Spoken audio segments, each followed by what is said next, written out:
Hello नमस्ते प्रणाम। आप सब कैसे हैं? मैं आशा करती हूँ कि आप लोग अच्छे होंगे। मैं शिव अख्तरमुल्ला देवी अपने यूट्यूब चैनल में आप सभी का स्वागत करती हूँ और करती ही रहूँगी। फिर से सुंदर सी भजन गीत गाने जा रही हूँ। पसंद आए तो लाइक सब्सक्राइब शेयर जरूर कीजिए और कमेंट में जरूर बताइए मेरे गीत आप लोग कैसा लगा प्लीज। सपना में देखनी शिवा गुरु के जुड़ाइल नैना, सपना में देखनी शिवा गुरु के जुड़ाइल नैना, एहो जुड़ाइल नैना, एहो जुड़ाइल नैना, सपना में देखनी शिवा गुरु के जुड़ाइल नैना। गंगा जी घाट जाइब जलवा हम भरी भरी लाइब, गंगा जी घाट जाइब जलवा हम भरी भरी लाइब, ए चरण पाखार बेसिवा गुरु के जुड़ाइल नैना, ए चरण पाखार में शिवा गुरु के जुड़ाइल नैना।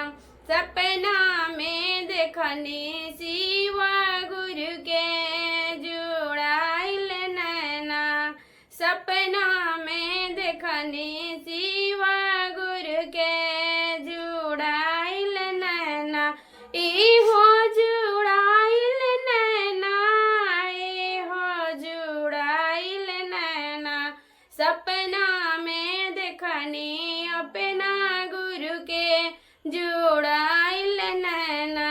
कोचस बाजरिया जाइब डमरू हम किन के लाइम, कोचस बाजरिया जाइब डमरू हम किन के लाइम, ए डमरू चढ़ाई शिवा गुरु के जुड़ाइल नैना, डमरू चढ़ाई में शिवा गुरु के जुड़ाइल नैना।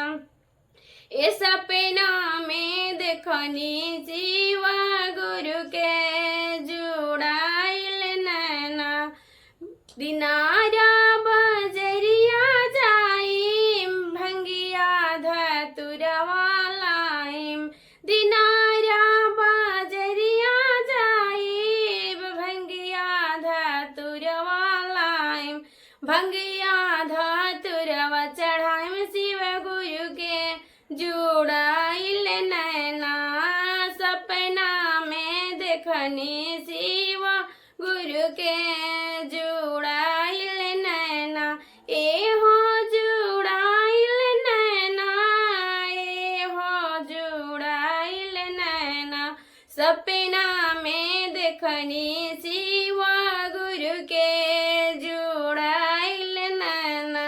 धर्मपुरा बजरिया जाइब फल फुलवा किन के लाइब, धर्मपुरा बजरिया जाइब फल फुलवा किन के लाइब, ए भोगवा लगाई में शिवा गुरु के जुड़ाइल नैना, ए भोगवा लगाई में शिवा गुरु के जुड़ाइल नैना, सपना में देखनी शिवा गुरु के जुड़ाइल नैना, एहो जुड़ाइल नैना, एहो जुड़ाइल नैना, सपना में देखनी